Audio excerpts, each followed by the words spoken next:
चलिए आज आपको एक कहानी सुनाते हैं जिसके माध्यम से आप जानेंगे कि जब भी हमारे जीवन में कोई कठिन वक्त आता है तो सबसे पहले हम ईश्वर को ही दोष देते हैं कि मैं तो ईश्वर को इतना मानता हूँ, पर पता नहीं क्यों ईश्वर मेरा सहयोगी नहीं है।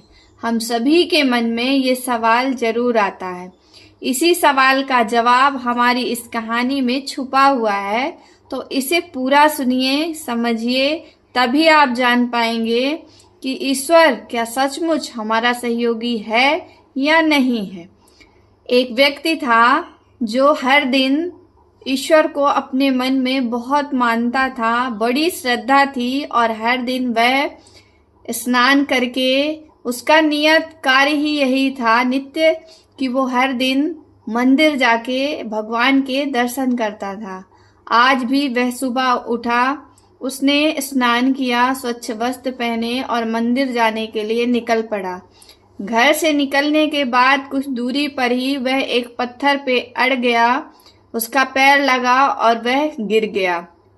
जब वह गिर गया उसने देखा कि वह पूरी तरह से गंदा हो चुका है, क्योंकि उसके कपड़ों में कीचड़ लग चुका था और अब वह इस स्थिति में नहीं था कि वह मंदिर जा सके। उसने बिना वक्त गवाए और बिना कुछ सोचे वापस लौटने का फैसला किया। वह घर आया, उसने फिर स्नान किया, उसने स्वच्छ कपड़े पहने और फिर वह मंदिर के लिए निकल पड़ा। दोबारा उसी जगह पर जब वह व्यक्ति पहुंचा तो वह उसी जगह पर फिर ठोकर खाकर गिरा और इस बार जब वह गिरा तो उसने देखा कि पहली बार से ज्यादा कीचड़ उसके कपड़ों में लगा हुआ था और वह फिर मंदिर जाने के लायक नहीं था।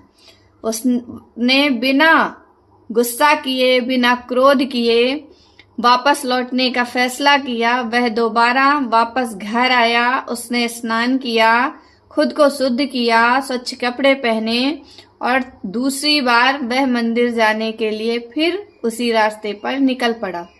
इस बार जब वह उसी जगह पर पहुंचा तो उसने देखा कि एक व्यक्ति दीपक लेकर उस जगह पर खड़ा हुआ है और जब वह उस जगह पहुंचा तो उस व्यक्ति ने उसे कहा कि तुम मेरे साथ चलो, मैं तुम्हें मंदिर पहुंचाता हूँ।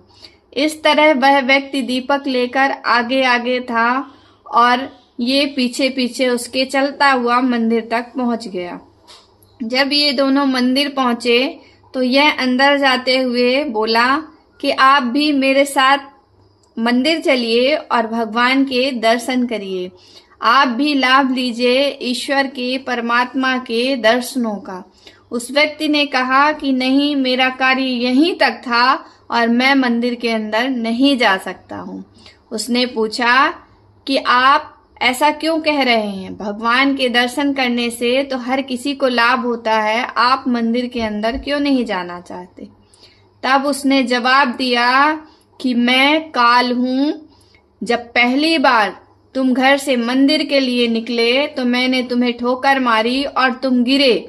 उस समय मुझे लगा था तुम क्रोध करोगे, गुस्सा करोगे और तुम्हारे पाप बढ़ेंगे और तुम्हारे कष्ट बढ़ेंगे, लेकिन तुमने बिना क्रोध, बिना गुस्सा के वापस घर जाकर और इस प्रकार जब तुम घर गए तो ईश्वर ने तुम्हारे समस्त पापों को नष्ट कर दिया। दूसरी बार भी मैंने तुम्हें उसी जगह पर ठोकर मारी, लेकिन फिर भी तुमने बिना क्रोध के, बिना गुस्सा के वापस लौटकर फिर स्नान किया, कपड़े बदले, तब ईश्वर ने तुम्हारे अपनों के सभी पापों को नष्ट कर दिया। अगर इस बार भी मैं तुम्हें उस जगह ठोकर मारता, गिराता, तो इस बार ईश्वर तुम्हारे समस्त ग्रामवासियों के भी पाप नष्ट कर देते और मेरा कार्य सुचारू रूप से नहीं हो पाया। इसीलिए इस बार मुझे स्वयं इधर आना पड़ा ताकि मैं तुम्हें तुम्हारे मार्ग तक पहुंचा सकूं। तो ये कहानी सुन के अगर आपको भी सच्चाई का पता चला हो तो एक बार कमेंट बॉक्स में राधे राधे जरूर लिखिए।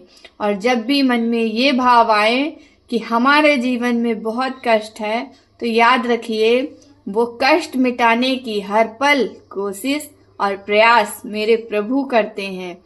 लेकिन जब भी दुख आता है, हम सबसे पहले अपने ईश्वर से ही विमुख हो जाते हैं, ईश्वर से ही दूर हो जाते हैं। और जब भी हम ऐसा करते हैं, प्रभु हमारे सहयोगी नहीं बन पाते।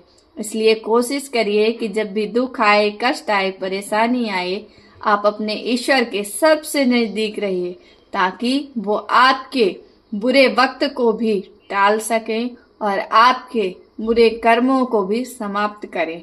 तो आपको ये कहानी कैसी